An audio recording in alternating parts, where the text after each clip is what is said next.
বন্ধুরা, আজকে আমার রান্নাঘরের রেসিপি নিরামিষ টিফিন আইটেম। আর এই নিরামিষ টিফিন আইটেমটা বানানোর জন্য আমি এখানে নিয়ে নিয়েছি আলুটাকে ভালো করে ধুয়ে পরিষ্কার করে ঠিক এরকম করে ছোট ছোট করে কেটে নিয়েছি। কেটে এটাকে একটু সামান্য নুন দিয়ে আমি ভাপিয়ে নিয়েছি। আর এর জন্য নিয়ে নিয়েছি ময়দার একটা সফট ডো। আর এই ময়দাটাকে আমি মেখেছি সাদা তেল, সামান্য নুন, খাবার সোডা আর একটু কালো জিরে দিয়ে ভালো করে মেখে এর একটা সফট ডো আমি বানিয়ে এখানে রেখে দিয়েছি। এবার চলো তাহলে আমি এই পুরটা বানিয়ে ফেলি। এই রেসিপিটা বানানোর জন্য যে পুরটা বানাচ্ছি, এই পুরটা বানানোর জন্য আমি কড়াইতে দিয়ে দিয়েছি 1 টেবিল চামচ সর্ষের তেল। এবার আমার তেলটা গরম হয়ে গেছে আর এর মধ্যে দিয়ে দিচ্ছি সামান্য জিরা ফোড়নের জন্য। এবার আমি ভাপিয়ে রাখা আলুটাকে এর মধ্যে দিয়ে দিচ্ছি। এবার আমি এর মধ্যে দিয়ে দিচ্ছি খুব সামান্য পরিমাণে জিরার গুঁড়ো আর খুব সামান্য পরিমাণে ধনের গুঁড়ো। আর এর মধ্যে দিয়ে দিচ্ছি আমি আদা আর কাঁচা লঙ্কা বাটা।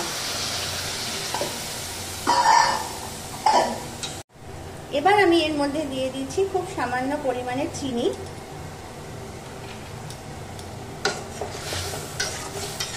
দেবো সামান্য পরিমাণে নুন আর হলুদ।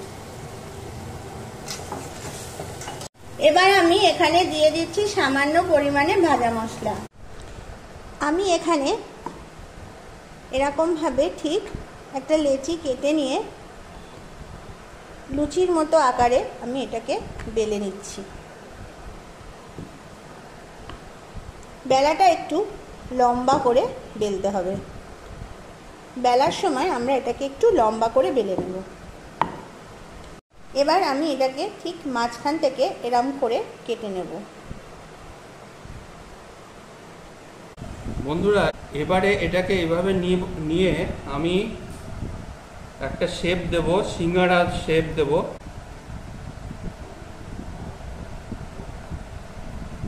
এটা কিন্তু তোমাদের বলে রাখি বন্ধুরা, আমরা প্রথমবার ট্রাই করছি বাড়িতে, জানি না কতটা কি ঠিক হচ্ছে কি ভুল হচ্ছে।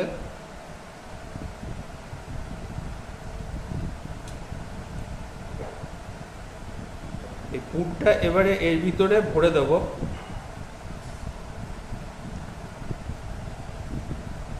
আর এখানে বাটিতে নিয়ে নিয়েছি একটু জল। এই জলটা দিয়ে আমি এবারে এর মুখটাকে সুন্দর করে জুড়ে দেব, যেন ভিতর থেকে পুরটা না বেরিয়ে আসে।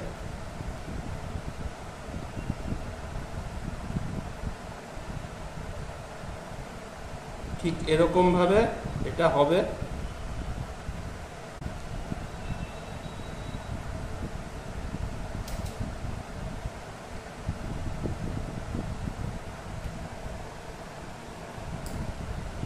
এখানে আরেকটা নিয়ে নিচ্ছি আমি। এটাকেও ঠিক ওইভাবেই একটা সিঙ্গাড়ার শেপ দেব।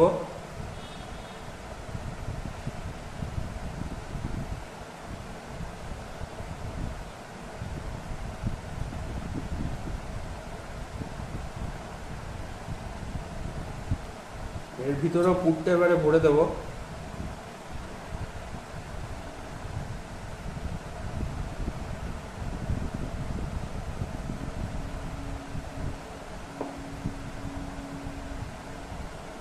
এইভাবে মুখটা আবার জুড়ে দেবো, যেন ভিতর থেকে পুরটা না বেরিয়ে যায়।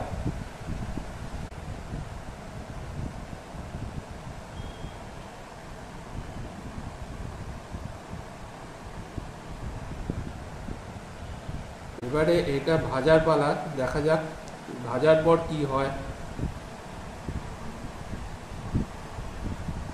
এবার বন্ধুরা এগুলোকে ভেজে নেওয়ার পালা। আর তার জন্য আমি কড়াইতে দিয়ে দিয়েছি সাদা তেল। তেলটাও গরম হয়ে গেছে। এবার একে একে আস্তে করে আমি এটাকে ছেড়ে দেব। আর এই সময় গ্যাসের ফ্লেমটা কিন্তু একদম লোতে রাখতে হবে।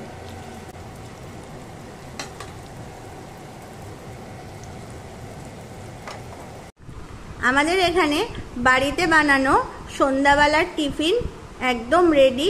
এটা কিন্তু বাড়িতে বানানো সম্পূর্ণ নিজেদের প্রচেষ্টায় বানানো সিঙ্গারা, একেবারেই দোকানের মতো না। তবে হ্যাঁ, গরম গরম তেলে ভাজা মুড়ির সাথে কিন্তু খেতে ভীষণই ভালো লাগবে। তো আজকে আমাদের সন্ধ্যেবেলার টিফিনটা তো একদম জমে যাবে। আর তোমরাও যদি বাড়িতে এরমভাবে জমিয়ে সন্ধ্যেবেলার টিফিন করতে চাও তাহলে আর দেরি না করে এরকম করে বানিয়ে ফেলো। আর ততক্ষণ পর্যন্ত সবাই সুস্থ থাকো, ভালো থাকো, আর আমাদের এই রেসিপির ভিডিওগুলো দেখতে থাকো। টাটা।